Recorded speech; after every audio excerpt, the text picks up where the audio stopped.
ನಿಮಗೆ ಗೃಹಲಕ್ಷ್ಮಿ ಹಣದ ಬಗ್ಗೆ ಚಿಂತೆಯೇ? ಚಿಂತೆಯನ್ನು ಬಿಟ್ಟು ಮುಂದೆ ಸಾಗಿ, ಅದು ಬರುವುದಿಲ್ಲ.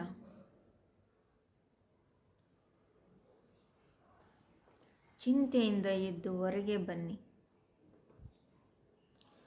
ಚಿಂತೆಯೇ ಚಿತೆಗೆ ಕಾರಣ. ಗೃಹಲಕ್ಷ್ಮಿ ಅಮೌಂಟೇ ನಿಮ್ಮ ದರಿದ್ರಕ್ಕೆ ಕಾರಣ. ಅನ್ನಭಾಗ್ಯವೇ ನಿಮ್ಮ ಅನ್ನ ಕಿತ್ಕೊಳ್ಳೋ ಭಾಗ್ಯ ಆಗಿಬಿಟ್ಟಿದೆ.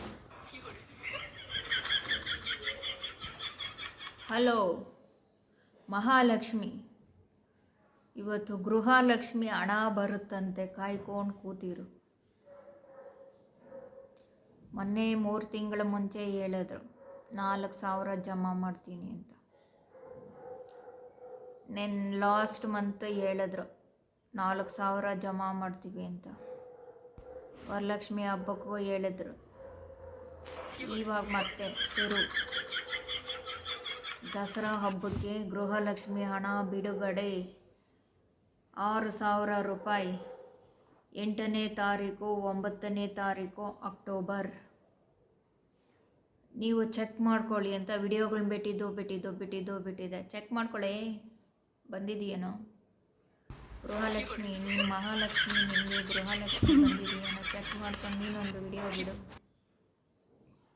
ನೋಡೋಣ. ನನಗೆ ಯಾವ ವಿಡಿಯೋನೂ ಬೇಡಮ್ಮ.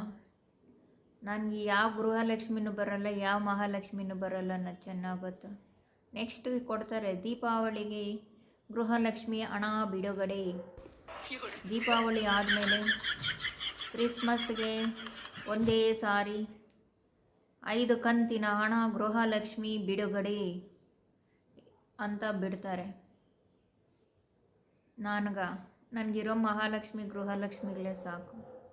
ನಮ್ಮನೆ ಅಕ್ಕಪಕ್ಕದಲ್ಲಿರೋ ವರಲಕ್ಷ್ಮಿನೂ ಸಾಕು, ನೀನಿರೋ ಮಹಾಲಕ್ಷ್ಮಿನೂ ಸಾಕು. ಈ ಗೃಹಲಕ್ಷ್ಮಿ ಸಹವಾಸ ಬೇಡ. ಬಾಯ್ ಟಾಟಾ.